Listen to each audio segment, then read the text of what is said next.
Welcome to the Balanced Hustle podcast. I'm your host, Lindsay Sherman, fitness coach for burnt out perfectionist. If you're ready to break free from overwhelm, simplify your nutrition, and make fitness finally work for you instead of against you, you're in the right place. Each week, we'll dive into easy strategies to balance your health with your busy life. Let's hustle for balance, not burnout. Grab a seat and let's dive in. Hello, welcome back to the podcast, or welcome if you're new here. I am excited about today's episode. I think it is an episode that we can all really benefit from, especially myself lately.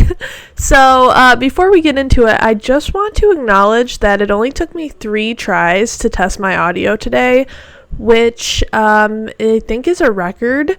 Usually it takes me like 5 to 10 tries sometimes to get my mic set up right, get my audio sounding somewhat decent. So 3 tries I think was pretty good. So I think I'm becoming a professional at this. I did see someone that I follow on Instagram. She does her podcasting in her closet. And I was thinking about doing that. So that might be an option in the future for even better audio. I definitely could make some space in my closet. I just did not feel like sitting on my closet floor today. So here we are in my chair, my normal spot in my office, except for when I podcast in bed. Sometimes I do podcast in my bed and it is very comfy and cozy, but we are in my office today. That was the intro that you did not ask for. But in my office today, and we are talking about bouncing back from fitness fails. So what do we do when we set a fitness plan and we fail at it? So I'm not specifically talking about say it's like a weightlifting goal and you failed at like bench pressing a certain amount of weight or something like that. That could still apply here a little bit, but what I'm really talking about is when we set a plan and we don't stick to it, right? And I think this is super important to have a discussion about as we go into the new year, because I think a lot of us like to set new plans. When January 1st comes, we are like, I'm going to do this, this, and this, and I'm going to be perfect, and I am going to kickstart my New Year's goals, and I'm going to be amazing, right? And then about 3 days later, our plans fail. Sometimes that happens, right? Sometimes they last longer, but it can be difficult to adjust when our plans fail and stay on track. And I will say that since I've been in fitness, I've been working out consistently, I've been in the fitness industry for about 10 years now. This is the most essential skill that you can have, because do you know how many different plans I've had over the last 10 years? I started working out in 2014 when I broke up with my boyfriend, who's actually now my husband. But I broke up with my boyfriend, decided I was going to get super fit. I was going to get abs. Not that he or anyone was ever going to see my abs, just being in middle school. But I was like, this is my plan, this is what I'm going to do. And throughout the last 10 years, my plan has changed so much. It's changed multiple times a year. And sometimes that's because of choice, because I've chosen that I want to do something different. Sometimes that's because my plan that I made just did not work for me. So learning to continue to adjust, reset the plan. You're not going to have the same plan for your whole entire life, right? So learning to reset, readjust, but just continue with the momentum and continuing to stay consistent is how I'm using all the words today, is how you are able to really achieve your goals. And that's how people who you look up to succeed. So That's what we're talking about today, bouncing back from fitness fails. And I was actually inspired to talk about this topic because I have had some fitness fails recently. Yes, even as a fitness coach myself, again, I've set kind of a new plan for this fall, winter season. And guess what? I failed at some of my goals and some of my planning, and I want to talk you through that and talk about how I readjust, how I reset, and continue just keeping on with the journey and the goals. So I had a couple new goals I had set for myself this season, and I've always been able to stay pretty consistent with my workouts and things like that. I kind of live for my workouts.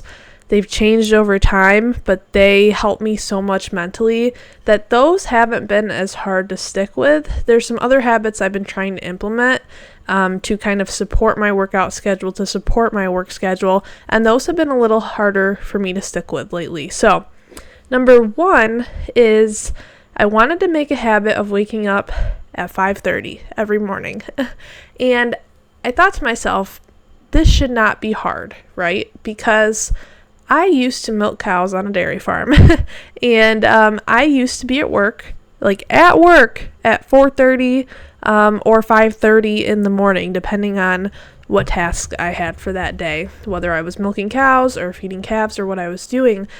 So in order to get there at 4:30, 5:30, I would have to wake up 3:30, 4 in the morning sometimes. So I was thinking, hey, 5:30 should not be that hard. I can wake up at 5:30, I can journal, I can work out, I can do some coaching work, depending on the day. I alternate working out and coaching work. So I mentioned this in my last episode, but I work out 3 days a week, and then I do my coaching work on the other mornings. So, I do my workouts. It's 2 days a week, but also on Saturday. It doesn't matter. Throughout the 7-day cycle, I'm working out 3 days a week in the morning and working on my business the other days, except for on Sunday. So I wanted to wake up at 5:30 in the morning because I thought this would give me plenty of time, depending on what I'm doing that day, to journal, to get some steps in, to do my workout, to do my work, to get ready to go to my full-time job, and I leave at 8 for that. So just giving myself that time. However, now I gave myself a few weeks to try this. That's important. I gave myself some time to try this over the course of the last few weeks, and some mornings that worked, but not very frequently. Out of the course of 3 weeks, I'd say there was 2 or 3 mornings that I woke up right at 5:30, got out of bed at 5:30, got started. 2 or 3 mornings out of those 3 weeks. And then I found that most of the time I could get up by 6 or 6:30, pretty much no problem. It was a little challenging to get up at 6 because, again, I go to work at 8 o'clock. That's when I leave my house. So I can really sleep until 7 or 7:30 if I need to. And there were mornings that I did do that. If I stayed up too late, that's kind of the consequence of staying up too late, is I find it harder to get up early. So I'm adjusting this plan because 5:30, even though in my head I told myself that's what I used to do, it should be easy, I've been out of that routine for quite a while. So I had to get objective with myself about that and say, hey, you've been out of that 5:30 a.m. routine for quite some time. You've been waking up at 6:30, 7 o'clock, which I'm not saying is bad, but it's just out of that particular routine. So of course, it's going to feel harder for me to wake up at 5:30. It's going to feel harder for me to go to bed earlier. But I can adjust. I can learn from that. And instead of pushing myself to feel bad about not waking up at 5:30 every morning, instead of getting down on myself, telling myself I'm a failure, what I've learned is I'm going to just be objective about it, like I just was. I'm going to listen to my body and my mind and say, hey, let's do 6. 6 is still amazing. Still gives me 2 hours before I need to leave the house for me to get ready, do some work, check in with my clients, get a 30 to 45 minute workout in. Maybe we have to move journaling into, in the afternoon or the evenings. Maybe we don't journal every morning. Just adjusting what happens and the expectations for myself, because I realized I kind of set too high of expectations for myself. And we can always tell ourselves like, oh, I just need to try harder. I just need to do better. Other people do it. Well, listen, this is your life. Does this really work for your life? Or are you failing 90% of the time, feeling bad about yourself, and then succeeding, that 10%, maybe less? And did I feel good when I woke up at 5:30? I did. But it wasn't, it was too hard of a barrier to entry to me. Where 6, I can still feel amazing. I can still feel like I got stuff done. Maybe some mornings I do work into getting up a little earlier than 6. But at this point in my life, I think that is the perfect medium. So you see how I took a goal that I failed at, and I was objective about it. I gave it some time. I was objective about it. And then I just reframed it just a little bit. And instead of going all or nothing, I just shifted it just a little bit. So now for the next, let's give it another 3 to 4 weeks, I'm going to try 6 a.m., see how that feels to me, and see if I can get in a routine of that. So that's how I'm adjusting one of the goals I failed at. The other goal that I've been having a hard time with is water. Now, since I've started my fitness journey, and mostly even in pretty much the last year, I would say, I have come so far when it comes to focusing on water. I used to be so bad about drinking water. Like, I would hardly drink any water a day. And then I wondered why I had A, no energy, why I had B, constant migraines, like all of the time. I would have migraines where I was on the bathroom floor for 6 hours. My husband would go get me Excedrin, caffeine, whatever we could try to get rid of my migraines. I would have to sleep them off. And it was because I was dehydrated. It was because I wasn't drinking any water. So in the last year, I have drastically increased my water intake. And again, I was starting at like 0, right? And then over time, I worked up to being able to drink a gallon a day, right? And then in the last couple months, started to drink a little bit less, started to drink more like 64 to 80 ounces, like half a gallon a day, because it really does take a lot of focus for me to constantly think about drinking a gallon a day. So here I'm around 64 ounces, and then for some reason, I tell myself, we're going to start drinking a gallon a day again. We're just going to put that on our goals list to drink a gallon of water a day again. And even as a coach, which I knew this, it's not really practical to just double your water intake overnight. Now, if I was talking to a client, I would have immediately recognized that and said, hey, okay, let's do some smaller steps. But because it's myself, this is what we do to ourselves, right? We are like so practical when it comes to helping other people.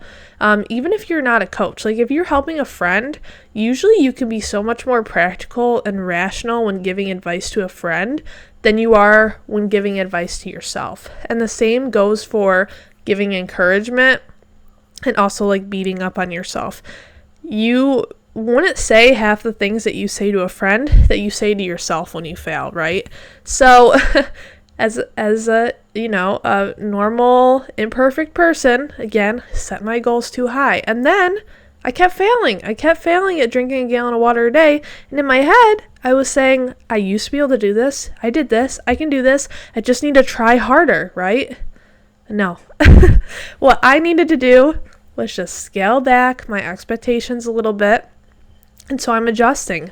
Instead of having my goal at a gallon of water every day, I'm going to scale back to 80 ounces, right? So Or even I could scale back to 100 ounces, right? It's not really about the numbers as much as it is just about improving a little bit, step by step, over where you're currently at, right? So I'm probably going to scale back to 80.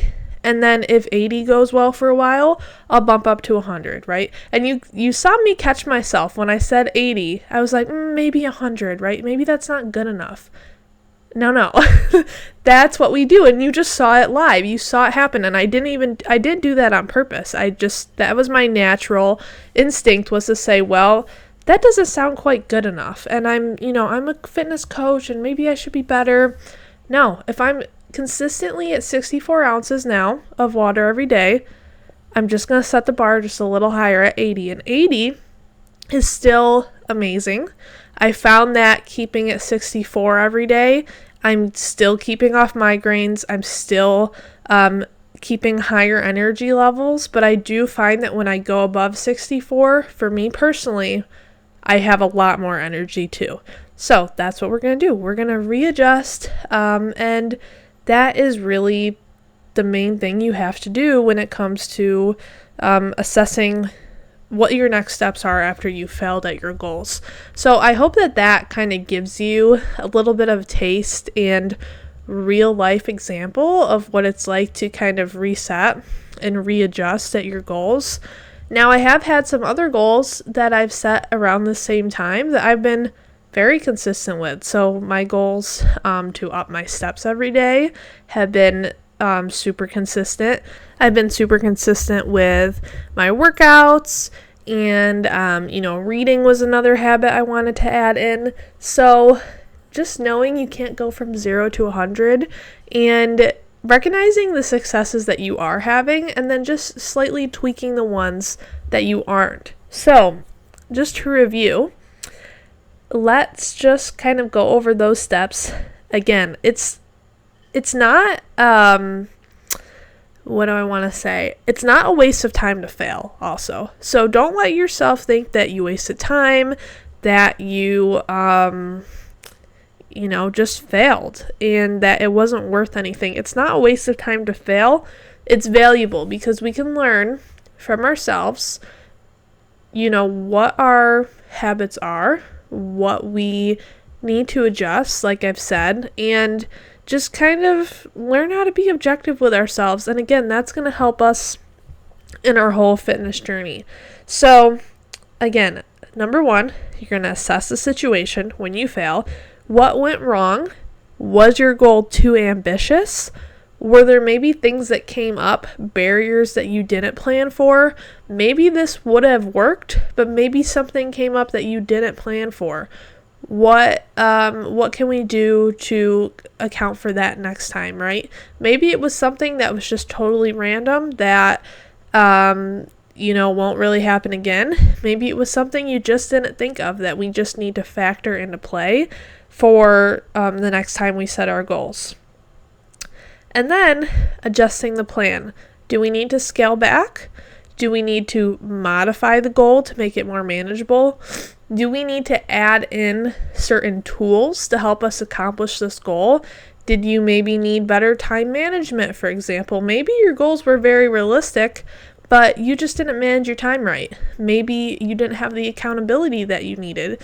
Maybe you needed a friend to do this with you to just help make it more fun. Maybe you just need to add in a different aspect to make it more fun, more enjoyable, maybe mix it up a little bit. What can you adjust?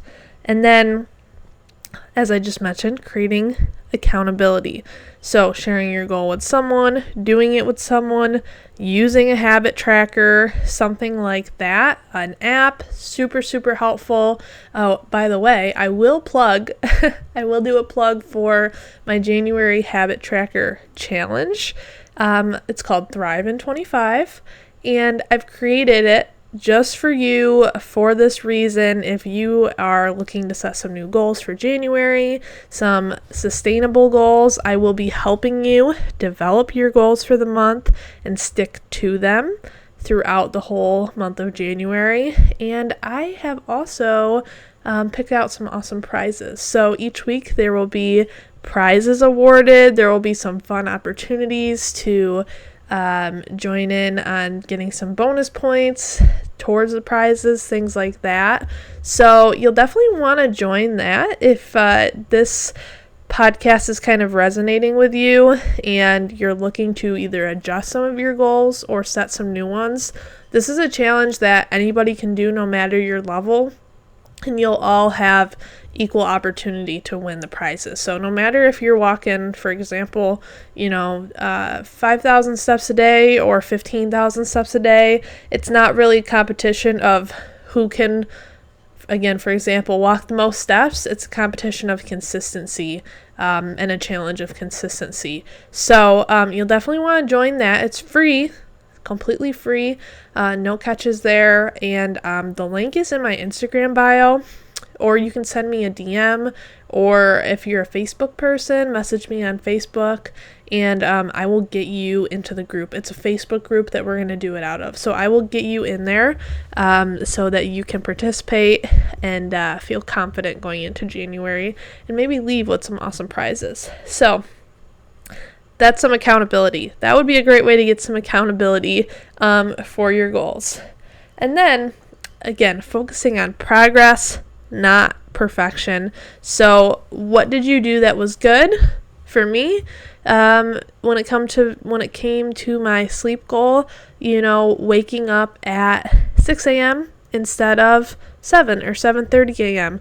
I didn't hit 5:30 a.m. every day, but I still made progress, right? So focus on your progress, not being perfect, and then plan for obstacles. So, for that sleep goal, going to bed earlier, setting my alarm away from my bed, which I did do that. I hate doing that, but I did do that. So you have to get up to use your alarm, right? So just planning ahead, your own brain, what tends to come up when it comes to obstacles, and you've got this. Most of the time we know what we need to do. We're just being stubborn about it. Like, we're just being rude to ourselves and stubborn about what we need to do. And it's so funny that we do that to ourselves as humans, but it's like most of the time you know what the plan needs to be and you know what you need to adjust. You're just not listening to yourself. So listen to yourself a little bit more this new year. Get objective about things, get some accountability, plan for your obstacles, all that good stuff. If you need help planning out some goals, again, join my challenge, send me a message, let's talk about it, let's get you some guidance, some coaching to start off the new year. I love seeing lovely ladies like you just kind of get into your best selves. That's such a generic thing to say. But don't tell my business coach that I told you that. She's always like, don't say that they need to be their best selves. Get more specific, right? And yeah, it's a hard habit to break. I want you to just be your best self. I just want you to be a badass. So let me know if you need any assistance, need that link, and I look forward to talking to you in the next podcast. I hope that this resonated with you and helped you out when it comes to just taking a step back and reassessing after you maybe failed at some of your fitness goals, or this helped you prep for the future when something like this might happen. So I will talk to you next time. All right, bye-bye.